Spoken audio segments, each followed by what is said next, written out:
A colonel told me to wait outside, then he read the orders I dropped on his desk. The first thing the colonel said to me wasn't "Good morning" or "Have a seat." He looked up from behind a spotless oak desk, barely spared me a glance, and pointed toward the hallway with 2 fingers. "Wait outside, Sergeant. I'll deal with your paperwork later." His voice carried the calm confidence of a man who'd spent decades giving orders no one questioned. I nodded without arguing, because soldiers know when to speak and when silence carries more respect. But as I set the thick brown envelope on the edge of his desk, one folded page slipped free and landed beside his coffee mug. I reached to grab it, but he'd already turned away to answer a phone call. "Leave it," he said without looking at me. "Close the door behind you." So I did. I stepped into the corridor of Fort Mason's administrative headquarters with nothing except a duffel bag, a fading combat patch, and the strange feeling that my entire future had just been placed on the wrong desk. I wasn't there asking for a promotion. I wasn't requesting benefits. I wasn't even trying to save my own career. I had returned from overseas carrying sealed transfer orders that very few people were supposed to see, and those orders had one purpose: to expose someone wearing the same uniform I was. As I stood outside, clerks hurried past without noticing me, officers laughed in distant offices, and somewhere inside the building, that colonel casually unfolded the page I'd accidentally dropped. Through the frosted glass, I couldn't see his face, but I heard something that instantly made every hair on my neck stand up. The room went completely silent. No phone conversation. No moving chairs. No typing. Then came the sharp scrape of his chair hitting the floor. A second later, the office door slammed open. The colonel looked nothing like the composed commander who'd dismissed me 30 seconds earlier. His face had gone pale. "Who gave you these orders?" he demanded. Before I could answer, 2 military police officers rounded the corner at a run, not toward me, but toward his office. They weren't responding to me. They were responding to whatever he'd just read. I raised both hands instinctively as the MPs approached, expecting to be handcuffed like every soldier imagines in their worst nightmare. Instead, one of them ignored me completely and rushed straight into the colonel's office while the other quietly asked, "Sergeant Mason, have you opened the envelope yourself?" His question caught me off guard. "No, sir," I answered honestly. "I was instructed to deliver it unopened, directly into Colonel Whitaker's hands." The MP exchanged a nervous glance with someone inside the office, and suddenly the hallway felt too small for the number of officers appearing from every direction. Majors. Lieutenant colonels. Even the base legal officer hurried in carrying a secured laptop. Nobody explained anything. Nobody acknowledged me beyond a few uneasy looks. It reminded me of Afghanistan, when radio silence usually meant something had gone terribly wrong. As I waited, my thoughts drifted to the reason I'd volunteered for this assignment in the first place. 3 years earlier, my father had been forced into retirement after 29 years of honorable military service. Officially, investigators blamed him for losing millions in classified equipment contracts. Newspapers called him corrupt. Television commentators called him greedy. Friends disappeared overnight. Neighbors stopped waving. Even members of our own family quietly suggested he must have done something wrong because the army wouldn't accuse an innocent man. My father never defended himself publicly. He simply folded his uniforms, locked them away, and accepted the humiliation with the dignity only real soldiers understand. The shame destroyed him far more than any punishment could have. 6 months later, he died from a heart attack while mowing the lawn behind the small Ohio house he'd spent 20 years paying off. At his funeral, only 7 people from the military showed up. 7. My mother stood beside his casket holding his medals while relatives whispered that maybe it was better the scandal ended with him. I heard every word. I never forgot a single one. What none of them knew was that 2 weeks before his death, my father handed me a weathered notebook. If the truth ever finds you, he said quietly, don't chase revenge. Chase justice. At the time, I thought grief had clouded his judgment. Then, 18 months into my deployment overseas, an encrypted intelligence report crossed my desk during a routine logistics audit. One name appeared repeatedly beneath classified procurement authorizations. That same name also appeared inside my father's notebook. Colonel Richard Whitaker. I spent months convincing myself it had to be coincidence because accusing a decorated officer without proof would destroy my own career. But every classified shipment, every altered signature, every missing inventory trail somehow circled back to him. I reported my findings through secure channels expecting the documents to disappear forever. Instead, I received confidential orders instructing me to hand-deliver sealed evidence directly to headquarters and reveal nothing. Not even to the receiving officer. Those were the orders now sitting inside Whitaker's office. Suddenly the colonel himself stepped back into the hallway. The confidence I'd seen earlier had vanished. He stared directly into my eyes, almost searching for something. Sergeant, he said slowly, how much do you know? Before I answered, an unfamiliar voice echoed from behind him. Apparently, more than you hoped. Everyone turned toward the elevator as its doors opened with a quiet mechanical chime.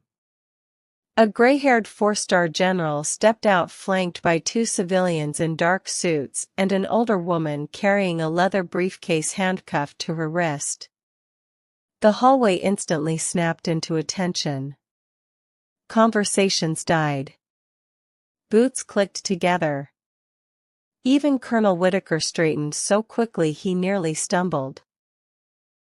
I recognized the general immediately from military broadcasts, but the civilians were harder to place until one flashed a badge so quickly only the gold lettering stood out, Federal Bureau of Investigation. My pulse accelerated. This wasn't a routine inspection anymore. This was something far bigger than my father's ruined reputation. The general walked directly toward me instead of Whitaker. Sergeant Daniel Mason? He asked. Yes, sir. He held my gaze for several seconds before extending his hand. It wasn't ceremonial. It wasn't for the cameras. It felt personal. Thank you for following your orders exactly. Then he turned toward Whitaker. Colonel, nobody leaves this floor. Whitaker forced a strained smile. General, there seems to be some misunderstanding. No, the FBI agent interrupted. The misunderstanding lasted 11 years. Another officer wheeled in sealed evidence cases while military attorneys began locking office doors one by one. Staff members looked around in confusion as access badges suddenly stopped working. Phones were collected. Computers were disconnected. The atmosphere changed from headquarters to crime scene in less than a minute. I watched the colonel's hands begin to shake for the first time. Then the older woman with the briefcase unlocked it and removed a thick folder stamped with my father's name. She opened it carefully, revealing photographs, sworn statements, financial records, and something I recognized instantly, a copy of the first commendation my father had ever earned. She looked directly at me before speaking words I never imagined hearing. "Sergeant Mason, your father never stole a single dollar. He was selected as the fall guy because someone here needed a decorated officer to bury the truth." My legs nearly gave out beneath me. Every sleepless night. Every insult. Every funeral whisper. Every broken promise came crashing back all at once. I turned toward Colonel Whitaker, expecting denial, anger, anything. Instead, I saw pure panic as another FBI agent quietly placed a pair of handcuffs on the conference table between them. But before anyone could move, a young captain burst through the stairwell doors clutching another classified envelope, breathing hard as if he'd run across the entire base. He looked straight at the general and said, "Sir, Washington just called. They say Sergeant Mason isn't the only person carrying sealed orders today." The hallway froze. Every conversation ended mid-breath. The young captain held the second sealed envelope with both hands as though it weighed 100 pounds instead of a few sheets of paper. Sweat rolled down his forehead despite the air-conditioned building. The four-star general took one step toward him without breaking eye contact. "Who sent it?" he asked. The captain swallowed hard. "Direct authorization from the Office of the Secretary of Defense, sir. Highest priority. I was ordered to place it in your hands only after Sergeant Mason's delivery was confirmed." Even the FBI agents exchanged uneasy glances. That wasn't normal. Classified investigations usually moved in carefully planned stages. This one was unfolding like someone had been waiting for a single missing piece to fall into place.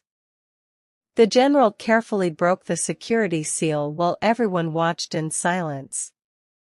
His eyes scanned the first page, then the second. The color slowly disappeared from his face.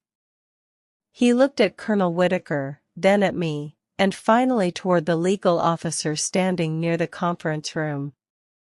"Lock the building down," he ordered. "Nobody enters. Nobody leaves. Effective immediately." Alarms didn't sound, but heavy magnetic doors clicked shut throughout headquarters. Security shutters slid over exterior exits. Within seconds, the entire command building had become a sealed federal crime scene. Colonel Whitaker forced a nervous laugh. "General, this is getting ridiculous. One paperwork error doesn't justify." "This isn't paperwork," the general interrupted. "This is treason wrapped inside 11 years of lies." The FBI agents immediately separated everyone into different rooms. Military police escorted senior officers away one by one, collecting phones, watches, and identification badges. Nobody resisted, but fear spread through the building faster than any order ever could. I was escorted into a private briefing room where coffee sat untouched beside a stack of files bearing my father's name. Minutes later, the older woman with the leather briefcase entered with the general. She gently placed a faded photograph in front of me. It showed my father standing beside 3 other officers after returning from a humanitarian mission overseas. I recognized one face immediately, Colonel Whitaker, only much younger. But the 4th man caught my attention. His face had been carefully scratched out with a knife. "Who is that?" I asked. The woman slid another document across the table. That's exactly what we've been trying to discover for almost 12 years. She explained that my father hadn't been investigating stolen military contracts by accident. He had uncovered an illegal network moving classified defense technology through legitimate procurement programs. Millions of dollars had disappeared without triggering financial alarms because every transaction looked perfectly legal on paper. The officers involved didn't simply steal money, they quietly redirected advanced equipment, confidential research, and restricted communications hardware through shell companies that existed only long enough to complete one contract before disappearing forever. Every witness who got too close either retired unexpectedly, transferred overseas, or saw their credibility destroyed. My father refused every offer to stay silent. So they framed him instead. We believed Colonel Whitaker was running everything, the FBI agent admitted quietly. But your envelope confirmed something much worse. I leaned forward. What worse? She looked directly into my eyes. Whitaker wasn't the mastermind. He was protecting someone much higher. Before I could process those words, raised voices erupted outside the briefing room. The general opened the door just enough to look into the hallway. An MP rushed over. Sir, we've got another problem. The general stepped outside while I remained seated, but the door never closed completely. I could hear every word. Colonel Whitaker is demanding legal counsel, the MP reported. That's not the problem, another agent said. One of the evidence rooms has been accessed. Silence followed. Then came a single question from the general. By who? The answer sent a chill through the entire hallway. We don't know, sir. The security cameras went offline for exactly 92 seconds. 92 seconds. Just long enough for someone to remove or replace critical evidence. My instincts screamed that this wasn't over, not even close. Suddenly the room lights flickered. Emergency backup systems activated with a low mechanical hum. Somewhere deeper inside headquarters, someone shouted, "Stop him!" Boots thundered across the hallway. A loud crash echoed through the building, followed by the unmistakable sound of shattering glass. The general spun toward the noise while FBI agents drew their weapons. Then an officer sprinted into view, breathing hard, clutching a single folder against his chest. He wasn't running away from the agents. He was running toward me. He skidded to a stop, shoved the folder into my hands, and whispered just 6 words before collapsing to the floor from a gunshot wound to his shoulder. Your father hid the final witness. The folder nearly slipped from my hands as I dropped to one knee beside the wounded officer. Blood spread across the polished floor, but his eyes stayed locked on mine with desperate urgency. Military medics stormed the hallway within seconds, cutting away his uniform while FBI agents secured every entrance around us. Stay with me, one medic ordered as another pressed gauze against the wound. The officer grabbed my sleeve with surprising strength. Don't let Whitaker see that file. His grip loosened before the sedative took effect, and the medics rushed him toward the emergency elevator. The hallway erupted into controlled chaos. Radios crackled non-stop. Officers shouted building coordinates. Investigators carried sealed evidence boxes from one office to another. Yet through all the confusion, every instinct told me the most important thing in headquarters was now tucked beneath my arm. The general noticed it immediately. "Sergeant Mason," he said firmly, "bring that folder into the secure conference room. Nobody else touches it." I followed him past armed MPs standing guard at every door. Inside waited the FBI team, military prosecutors, and the older woman with the leather briefcase. She closed the blinds herself before placing a signal jammer on the table. "Whatever is inside," she said quietly, "someone was willing to disable security cameras and risk shooting a federal officer to keep it hidden. That tells us everything we need to know." I carefully untied the faded string holding the folder closed. The first page wasn't a report. It was a handwritten letter addressed to me in my father's unmistakable handwriting. My hands trembled as I unfolded the letter. It had been written just 6 days before my father's death. "Daniel, if you're reading this, then the truth survived longer than I did. Don't waste your life trying to clear my name. Clear the names of everyone they buried with mine." My throat tightened. Attached behind the letter were photographs I'd never seen before. My father stood inside what appeared to be a secure military warehouse, pointing toward rows of shipping containers. Several senior officers surrounded him. Most faces were familiar from official ceremonies and newspaper articles over the years. Then I noticed one man standing slightly behind everyone else. Unlike the others, he wore no military uniform. He was dressed in an expensive navy suit with a small American flag pin on his lapel. The older woman immediately leaned closer. "Zoom in," she instructed the forensic analyst. The image sharpened on the monitor until the man's face filled the screen. No one spoke. Finally, one FBI agent whispered, "That's impossible." I looked around the room. "Who is he?" The general answered without taking his eyes off the screen. "He's the CEO of one of the largest defense contractors in the country." Another page revealed copies of private meetings, hidden payment schedules, and handwritten notes connecting military contracts to shell corporations. My father had documented everything. Every suspicious shipment. Every altered invoice.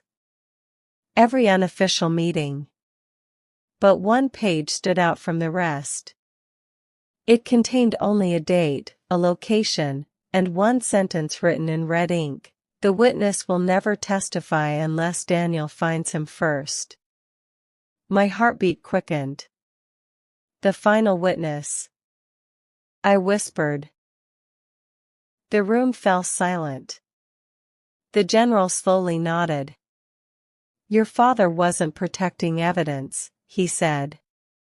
"He was protecting a living person." Before anyone could continue, the secure conference room phone rang. Everyone froze. That phone wasn't connected to the building's public network. Only a handful of people even knew it existed. The general answered without speaking. His expression changed almost instantly. "Repeat that," he said sharply. Every eye in the room locked onto him. After several seconds, he quietly placed the receiver down. Whitaker's lawyer never arrived. One of the prosecutors frowned. "What do you mean?" The general looked directly at me. "Because no lawyer was ever requested." He turned toward the FBI agents. The man claiming to be his attorney used forged federal credentials. He entered the evidence floor just before the cameras went dark, and he's gone. The room exploded with questions, but another officer burst through the door before anyone could answer. "Sir," he shouted. "We recovered a vehicle leaving the west gate. It was abandoned less than 2 miles away. Anything inside? The general demanded.